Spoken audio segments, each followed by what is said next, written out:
का ये जो मेरा टॉपिक है थोड़ा सा हटकर है, थोड़ा क्या कंप्लीटली ही हटकर है, क्योंकि मैं जो जनरली बात करती हूँ वो सेक्सुअल कंटेंट के ऊपर मेरे वीडियोस होते हैं, उनके ऊपर बात करती हूँ। लेकिन आज जो मेरा टॉपिक है बिल्कुल अलग है। लेकिन हाँ, अगर आपको ऐसा लगता है कि जो वीडियो है ये आपके मतलब का नहीं है, आपके काम का नहीं है, तो आप बेझिझक इस वीडियो को स्किप कर सकते हैं। तो शुरू करते हैं। मर्डर को अगर इलीगल समझा जाता है तो पहले ये समझ लेते हैं कि मर्डर कहते किसे हैं। मर्डर का मतलब होता है कि आपने किसी सोची समझी साजिश के तहत किसी को जान से मार दिया, किसी का खून कर दिया, तो मतलब वो मर्डर है। और जब कोई इंसान ऐसा करता है तो उसे 4 लोगों को जवाबदारी देनी बनती है। कोर्ट में खड़ा किया जाता है, कानून से 10 सवाल करता है कि भैया ऐसे कैसे, क्यों चढ़ रहा था, क्यों शक्तिमान बन रहा था उसके ऊपर। तो अगर आपने सेल्फ डिफेंस के तहत इस कदम को उठाया तो प्रूफ कर दो अपने आप को, हो जाओ लीगल। लेकिन अगर आपने सोची समझी साजिश के तहत इस काम को अंजाम दिया तो ये इल्लीगल है। तो ऐसे में आपको सजा होगी ही होगी, क्योंकि ये इल्लीगल है। अब रह गई बात कि वॉर को लीगल क्यों समझा जाता है, तो देखो जो वॉर का मतलब है ना, वो है कि 2 देशों के बीच में युद्ध। यहाँ पर किसी पर्टिकुलर इंडिविजुअल की सिक्योरिटी या सेफ्टी को लेकर बात नहीं हो रही होती। यहाँ पर जो बात हो रही होती है वो उस देश के जितने भी नागरिक हैं, सिटीजन हैं, उनके हित में हो रही होती है। अब यहाँ जो मामला है ये आपके घर का मामला नहीं है ना, आपके पड़ोसी का मामला नहीं है, ये जो मामला है ये पूरे देश का मामला है। तो जहां देश की बात आ जाती है तो वहां पर क्रांतिकारी बनना पड़ता है, रेवोल्यूशनरी बनना पड़ता है, हथियार भी उठाना पड़ता है। अब आप खुद सोचो ना, इंडिया से बाहर एक बार आप कदम रखकर दिखाओ, कौन पूछ रहा है आपको, कौन जानता है आपको, किसी को फर्क पड़ता है कि आप किसके बेटे हो, किसकी बेटी हो। लेकिन जैसे ही आपके नाम के साथ आपके देश का नाम जुड़ता है, आपको पहचान मिलती है कि हाँ भाई ये इंडियन है। आपको पहचाना जाता है ये बोलकर ये उस देश का नागरिक है जिसके नोटों पर गांधी जी की पिक्चर छपती है। तो जिस देश से आपकी पहचान हुई, अगर उसके ऊपर कल को कोई विपत्ति आती है तो आप एक्शन नहीं लोगे, रजाई ओढ़कर बैठे रहोगे क्या? खैर, एक्शन तो आपको तब भी नहीं लेना होता, ये तो सरकार का काम होता है। हमें तो बस शुक्रिया अदा करना चाहिए उन नौजवानों का जो हमारी जान के लिए अपनी जान को दांव पे लगा के बैठे हुए हैं। अब देखो, वॉर के पीछे बहुत से रीजन हो सकते हैं। मैं यहाँ पर आपको कुछ एग्जांपल दूंगी। Like economic gain. अगर कोई कंट्री आर्थिक रूप से बहुत स्ट्रांग होना चाहती है और पूरे विश्व पे अपना कब्जा करना चाहती है, अपनी मोनोपोली चाहती है, तो वो पूरे वर्ल्ड पे अपना कंट्रोल करने के लिए वॉर करेगी। और वो वॉर जरूरी नहीं कि वो न्यूक्लियर बम ही छोड़ेगी, और कुछ भी हो सकता है। कोरोना उसका एक एग्जाम्पल है। सेम इसी तरह से अगर कोई कंट्री अपने देश की सीमाएं बढ़ाना चाहती है, अपने देश का क्षेत्रफल विस्तार करना चाहती है, तो वो दूसरे की टेरिटरी में हस्तक्षेप करेगी, उसके लिए वो वॉर कर सकती है।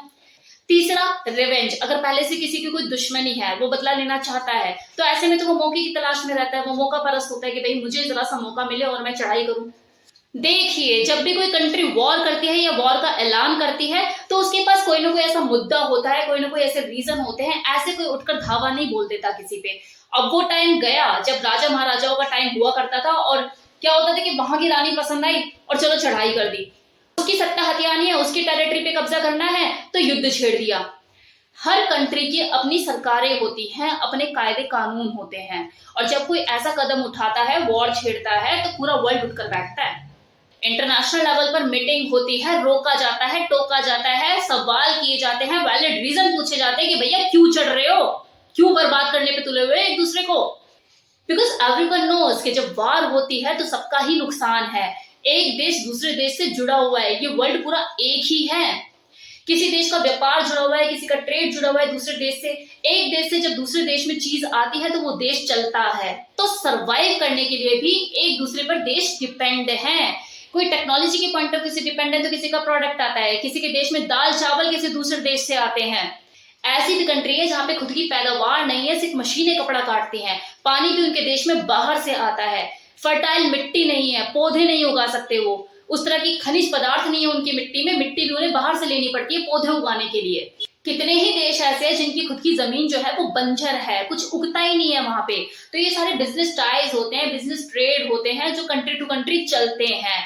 एक कंट्री दूसरे को धक्का दे रही है तब जाके ये वर्ल्ड चल रहा है। तो डियर, हम लोग जो अपने घर में बैठे बैठे बड़े बड़े बयान कर देते हैं ना, फैसले सुना देते हैं 2 मिनट के अंदर कि भाई सरकार को ऐसे नहीं करना चाहिए था, सरकार को वैसे नहीं करना चाहिए था, अगर ऐसे करते तो ज्यादा अच्छा रहता, वैसा क्यों कर दिया, ऐसा क्यों कर दिया। जब चीजें इंटरनेशनल लेवल पर हो रही होती है, जब मुद्दा इंटरनेशनल लेवल पर उठता है ना, तो हमारे प्राइम मिनिस्टर के ऊपर भी एक इंटरनेशनल प्रेशर होता है। आपने एक चीज नोटिस करी, तो ऊपर वाला भी ना कलाकार है, उसने सबको सब कुछ नहीं दिया, किसी को कुछ दिया तो किसी को कुछ दिया, ताकि डिपेंडेंसी बनी रहे। अगर एक ही देश को सब कुछ देते था तो बाकी दुनिया तो उसकी गुलाम हो जाती ना। अभी तक तो मार काट देते हम एक दूसरे को, बचता क्या दुनिया में। वार से आखिर होता क्या है? एटमॉस्फेयर खराब, ग्लोबल वार्मिंग, धरती फर्टाइल नहीं रहती, खेती नहीं होती, उपजाऊपन खत्म होता है, 10 बीमारियां लगती है, देश तबाह होते हैं। दुनिया में बहुत सी ऐसी संस्थाएं हैं जो कि ह्यूमन राइट को सपोर्ट करती है। ये दुनिया सिर्फ चंद लोगों की नहीं है। ऐसा नहीं है कि 4 लोग उस देश से उठे और 4 लोग वहां से मिले और मिलकर उन लोगों ने पूरी दुनिया को तबाह कर दिया। होते कौन हो आप तबाह करने वाले? आपको राइट किसने दिया? Nobody, you are also human being। अगर आप ऐसा करेंगे तो उतरो गद्दी पर से, हम चलाएंगे।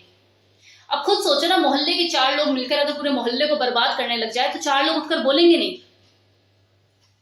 देखो, वार से ना किसी का कोई फायदा हुआ नहीं है आज तक।